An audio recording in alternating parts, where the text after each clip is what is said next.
Man, HubSpot is killing it. I'm watching like, what is it? Like 10, 12,000 people filling up a convention center. Each of them paying like what, 12 to $2,500 a pop to attend in a ticket price, all the sponsors and vendors who are paying to be there. Kudos to HubSpot. Like, yeah, great case study in what it looks like to build a really phenomenal brand. They've done it. I mean, HubSpot's a big case study for me. So I liked actually getting to experience it. And that was a big takeaway for me. You're listening to the Remarkabrand podcast, where authentic brands win. All right, here we are with another episode of the Remarkabrand podcast. I'm incredibly excited to be introducing to everyone. We've got two co-hosts on the show today. Obviously, I'm here, Mike Jones, but we've got Sam Pagel, of course, and Chris Stadler. Chris, thanks for coming on. We're excited to have you back. He's like OG. He's like the original OG. Yeah. The prodigal returns. Chris is our COO here at Resound. Sam, as everyone knows, is our Chief Creative Officer. And we just got back not too long ago from Inbound, HubSpot's big conference, annual conference. We were in Boston, and we thought we'd give everybody just kind of a rundown of what we experienced, our thoughts. This was our first time, and so it might be helpful for those that are considering going, kind of getting a first-time perspective. And we have some thoughts on whether we're going to go back or not, which I'm really excited to talk about. And we'll tease that. We'll just leave that hanging right there. But before we do, name 10 things, Sam. Oh, today we have a fun one. Today we have a fun one. We are going to name 10 booth giveaways that we've never received at a conference. 10 booth giveaways that we've never received at a conference. I'm going to start this one, guys, because I've never received a branded puppy dog at a conference. A real life puppy dog. Never gotten one. I'm going to go with I've never received the doggy bag of leftover Chinese food from the dinner the night before. Branded, right? Branded. It's got to be branded. Always branded. Custom branded. I love it. Chris, what do you got? You guys are so good. I've never received a custom poem written to me from a brand person at the brand booth. I've never received that. Wow. I bet you could do that pretty easily with AI, Chris. ChatGPT for the win. Let's do it. I've never received a branded vintage, what are those things called? Records. A branded vintage record. LP45. Mike? I have never received a branded bass guitar. And I'm waiting for you all because I will play it. I will absolutely play it. That'd be a great idea. Yep. Chris? I'm waiting. I've never received a beer koozie, but that is made for Gatorade. Gatorade koozie. That is branded. Yeah, no. That Gatorade huge opportunity missed there by a lot of booths. I've never received a complete booth setup as my giveaway. Booth setup? A full booth that I can take with me. You can take pieces of the booth home afterwards. That I can take home and set up at my house, and I can experience that booth every day. Like dehydrated in a packet, and you just add water. Yeah, that'd be good. I want them to have like a little miniature version that sits on your desk, like the Singularity, with a little minifigure that you can walk around in it. Maybe a Lego set. That'd be cool. I have gotten a Lego set from a booth before, or from a conference. Man, I had one a second ago, and then I got snarky and came up with something else on yours, and I lost it. Shame. I've never received a branded clown's wig. Ooh. Yeah. Like the rainbow wig? Yeah, well, brand colors, Okay. Let's be on brand here. Gotta be on brand. So That's for all of you, oversight. it's blue. We know that.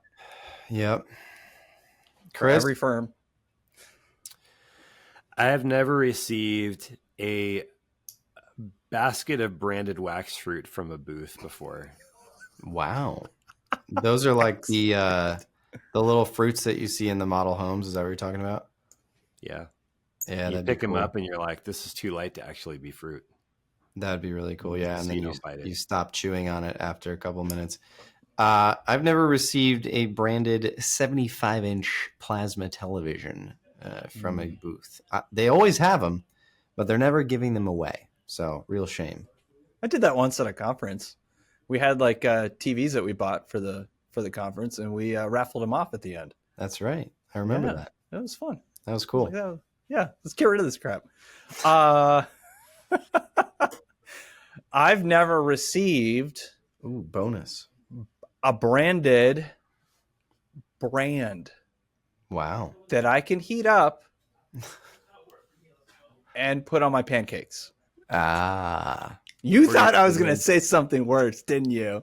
I saw it in your eyes, both of you. Yeah. I thought you were going to say and I heard it. I heard it from all the listeners. I could hear them going, that's 11. That's name 11 things. We're going to cut it off there unless, Chris, you had something that was going to blow our minds. No. All right. I think we should end on Mike's. The branded brand that was about to go somewhere it shouldn't. Yeah, it was going to be an HR violation, I think. It was definitely going to be an HR violation. Find your frequency. All right. Okay, let's get into it. Chris, give us like your best first question that everyone is just dying to hear about HubSpot's Inbound 2024 conference. That everybody wants to know. So, well, I have one that we should save to the end. But I'm kind of wondering, and I think that people want to know, what was your favorite session, guys? At Inbound, okay. At Inbound 2024 in Boston, Mass. Whew, it's a good question. Don't all say it at once. I know it was Serena Williams. I know that was it. Serena. You know what? Chris especially was loving that one. She was fine. I didn't love the interview. I just didn't get anything out of it. She was fine. Yeah. I don't know, Chris. What was your favorite session? I mean, I'm going to go with kind of the one that. So I'm going to go with David Spade. I think that was the most informative, and yeah, that was good. A lot of good travel insights. That was the after hours, though, right, guys? That wasn't like a session. It was like that didn't just count. Entertainment. That was a joke, guys. That was a joke. My favorite guy, probably my favorite speaker. You can probably put this in one. It was that one guy. Nice. Yeah, I liked him too. Schledinger. What was his name? He's the email guy. Email guy. And I just wrote it down, and I lost where he is. Schmedelson. J. Schmedelson. And he talked about email. Slappy swamp Samsonite. Samsonite. I knew it started with an S. Schwedelson, Jay Schwedelson. So he was on point, man. Like, I don't know about you guys, but I think when we got there, I started hearing people talk. I'm like, this is kind of stuff we do, and I don't think most people here do the things we do. Right? Because, I mean, when I was hearing him talk, Schmedelson, this guy, Jay Schmedel, he was talking about email, and he was telling us specifics. He was giving us percentages. Here's what gets people to open. Here's what makes your email, really well created or whatever, right? He was giving us some really good stuff. The most specific, helpful sessions that I went to, the two were Jay Schmedelson. What was your second one, Chris? The other Jay Schmedelson one. Email teardown. Same guy. Email yeah. So just to be clear, he did one that was kind of like an intro, right, guys? Mm-hmm. Like I think you guys were both there. Yeah, we were sitting on that one.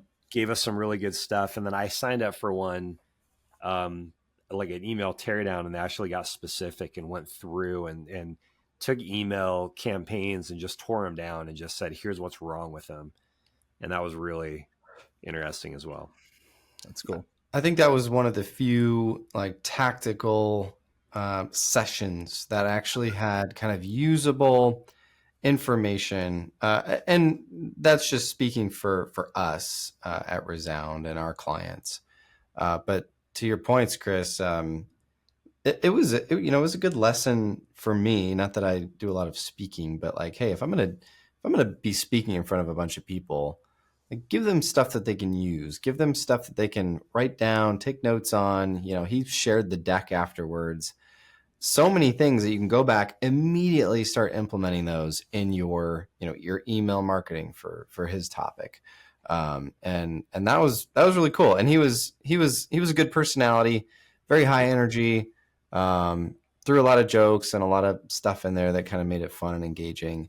I loved how self-deprecating he was. He was, yeah, he was. He's like, I don't know why you guys are here.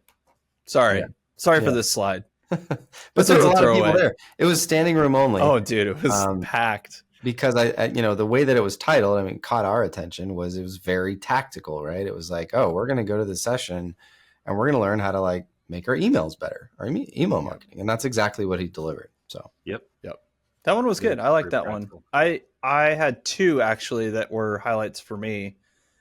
Neil Patel's was, I thought, really insightful, had really good data. He took an interesting approach of like, kind of the outcome was, SEO still matters for like, search engines, but you need to be thinking about all the places people are now searching for answers. And so he was talking about like, hey, they're looking on TikTok, they're looking on AI platforms.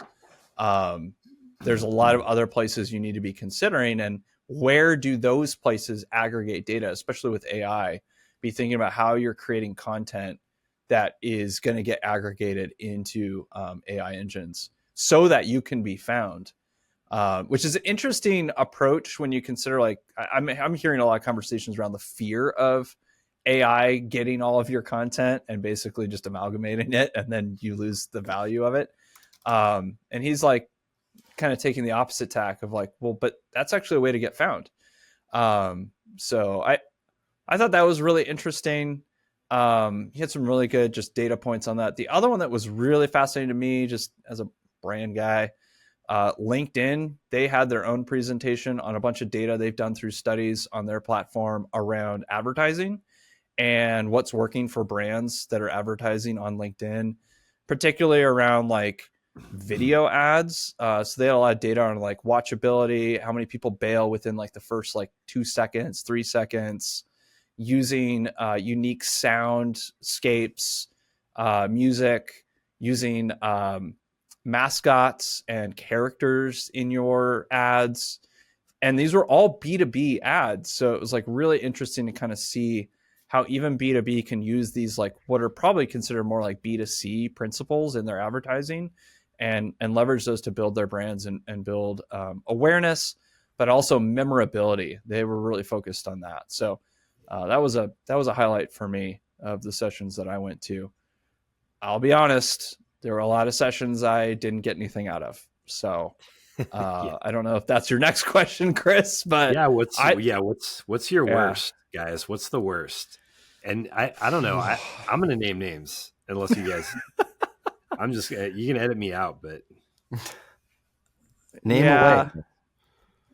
I don't know if I have like a really strong worst. There were just so many that were just like, I don't know. I just didn't get a whole lot of value out of it. I mentioned it already. The Serena Williams interview felt like a total like waste of interview time. I understood why they focused so much on her investment portfolio and what she's doing there, but I don't. They never switched into like the thing that she is actually deeply experienced in is winning. And I would have loved to have heard more of her approach from her career. Yeah. And she's not really, it doesn't seem like she's applying that very clearly in her investment strategy. And so I was like, I just don't understand like why we're talking about her investment strategy, which doesn't seem fully formed yet. That was the other part of it. In that one, I agree. I think the interviewer didn't do a very good job No. Of exposing her expertise in that. It felt like either through the questions or whatever, it felt like it almost framed her up as like, I don't really know. I just have someone do it for me, or I just like these companies. Well, that's probably the reality. Got for me, unfortunately. Yeah. Yep. It felt like a friendly softball kind of conversation with a softball interview that doesn't trust the interviewee to be able to answer the questions. Yep. How about you, Sam? In general, we talked a lot about this when we were there. Almost everything was just AI all day long. It was, Chris, you said it before we hit record today. It was like they thought that you had to have like the SEO keywords. It was keyword stuffing at the conference for some reason.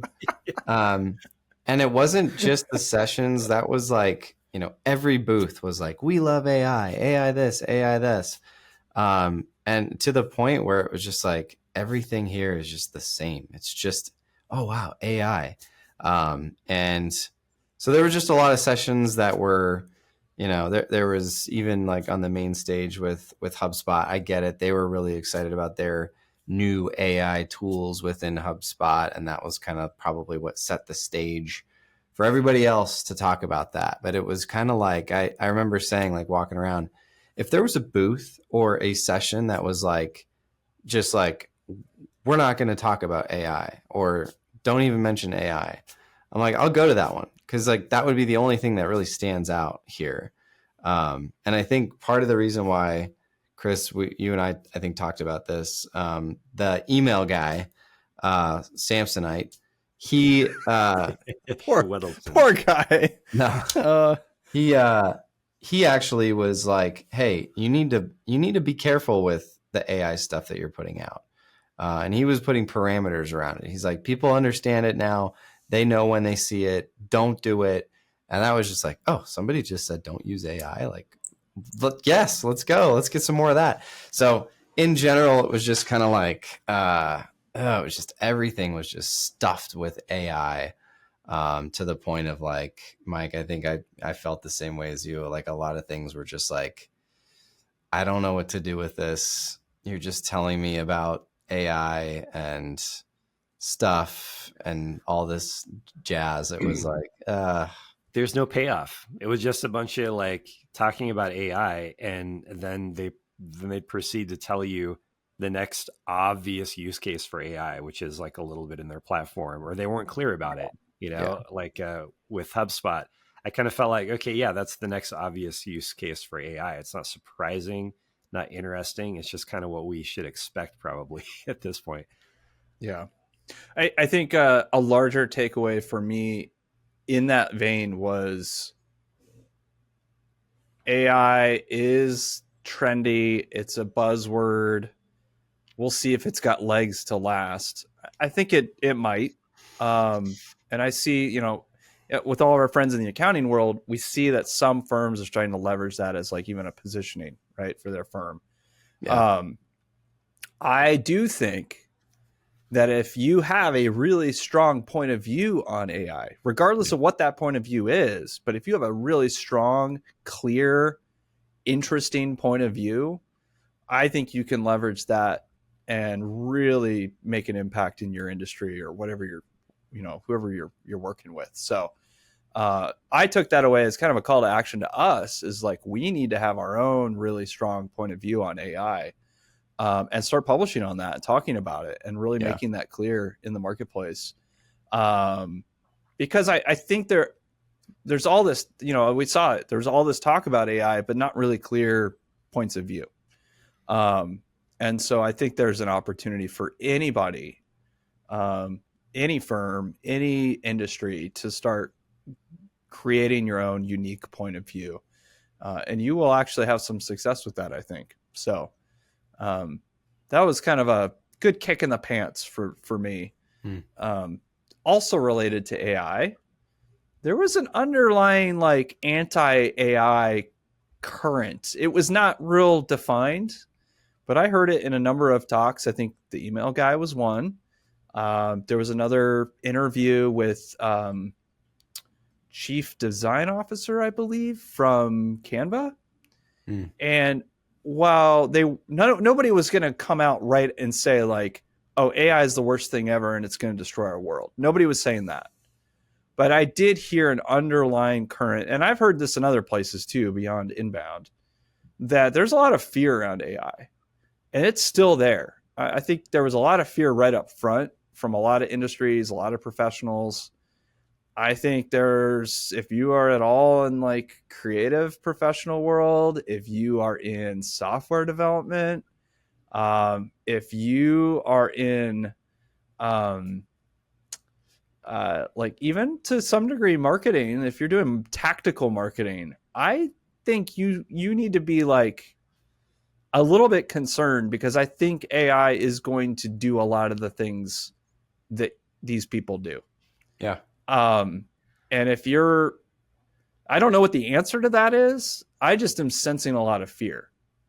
And I think there's some larger questions that lots of people need to be asking about. How do we make sure that we still value human beings and we value people while we leverage AI, which is just a technology. It's just like anything else that we've created. Right. It's like the internet, right? It is going to destroy some people's jobs. Absolutely. The internet did do that. It's also going to create lots of opportunity. So I think there's an opportunity to, again, have that point of view, but recognize that it's disruptive. It is not just a bonus to add on to everybody's life. I think there needs to be a real honest conversation around how this is going to impact certain jobs, certain people, certain responsibilities, and that it can be a total mess and a total disaster, or it could be really helpful for people. So, and we're not there yet. I mean, there's a lot of things that, everybody, all the technologists want to tell us, it's doing this, it's doing that. I'm like, no, it's not. We're not even close. So, don't freak out yet, but yeah, let's start having some conversations around that. The dark side of AI. I'm ready to have that conversation. Yeah. What did you what did you guys think of? And I don't know if this is like a company-wide take, but there were takes on AI, I think specifically by HubSpot. I think they have this like labeled as kind of treating like your AI tools as agents. Is that what they call them? Agents, yeah. AI agents. Almost like you're naming them as like team members. I think they said that, like, stop treating your AI tools like tools. Start treating them like team members. What did you guys think about that?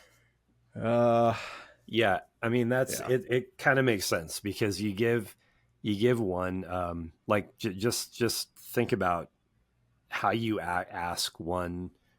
All right. So if you ask a general question to AI and just say, make me a marketing plan, right? It's going to oversimplify a whole bunch of stuff. If you ask it to, okay, I'm going to make a team and you're going to make me a marketing plan, but you think like an account planner, you think like an account executive, you think like a creative director, you think like and you fill in those, you're going to get more specialized points of view, because you're just asking for more specifics, and you're asking for a certain point of view. And I think that made sense to me. I've been hearing about that before, but yeah, that makes sense to me.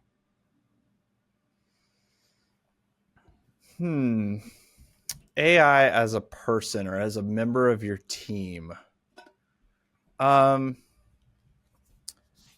think, yeah, I agree with you, Chris. Like, I think when you treat AI in that way, I think you do get better answers. You get more specific answers. You get a better end product. I'm still really concerned with this idea of AI, like using it like it's a real person, because it's not.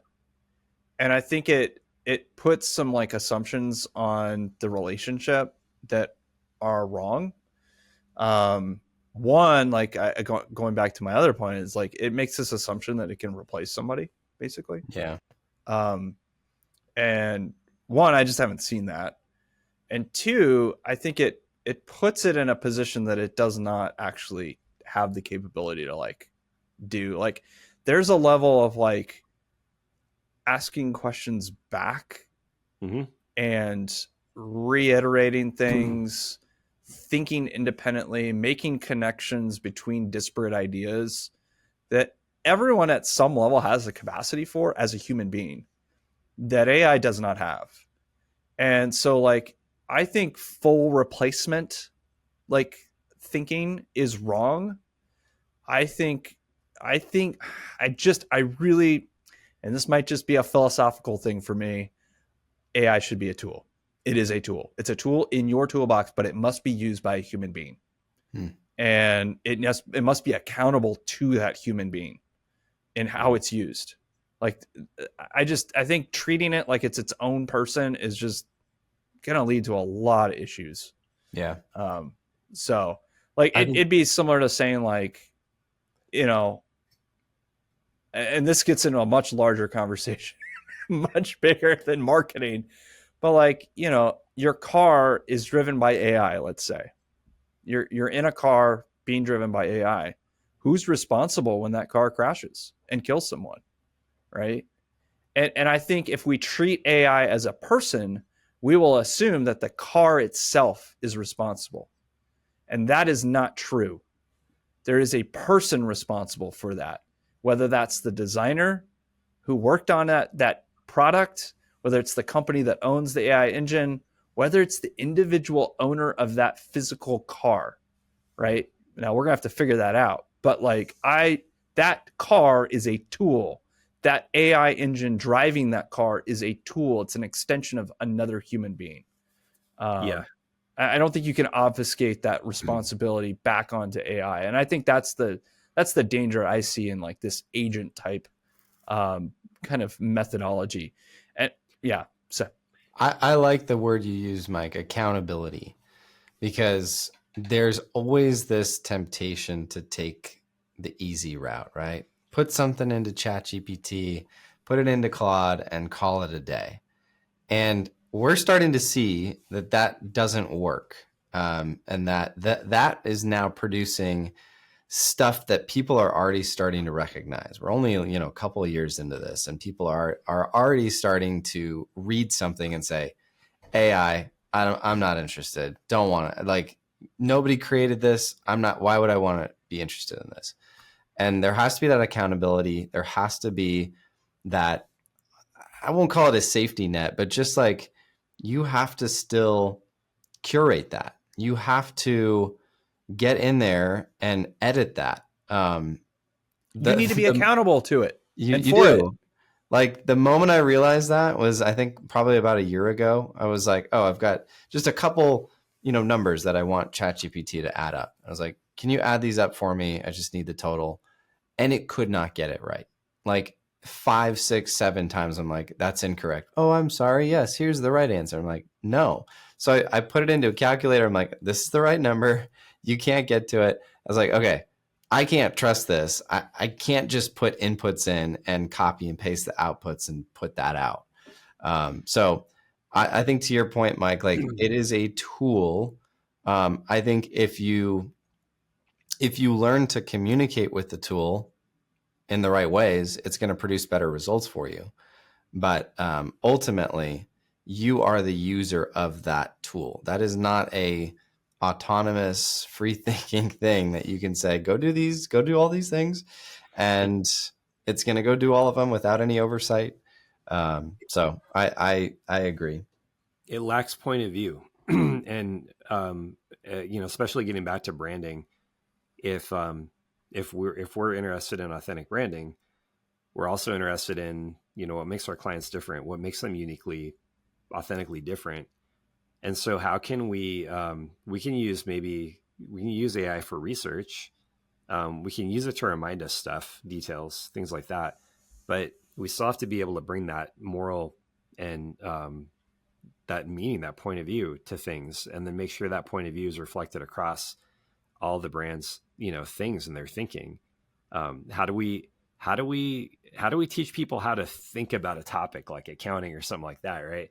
And there has to be a point of view. Like, what's our point of view? Well, we do it this way, and this is important to us, and let's develop that out. And so it's believable, so that it's in everything. And an AI, it's not going to feel like it's being pulled through the article or through the strategy. And AI is horrible at that. It doesn't know how to tell what's important. It has no soul. It doesn't have any morality. It can't sense those things.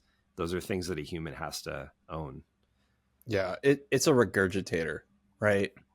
Now it's regurgitating from like endless amounts of data, but it's just regurgitating stuff. I disagree with HubSpot. I understand why they want it to be labeled as agents. They're trying to kind of change the way their users use it. They want them to use it more. And so when you put it in terms of person, right? A person like an agent,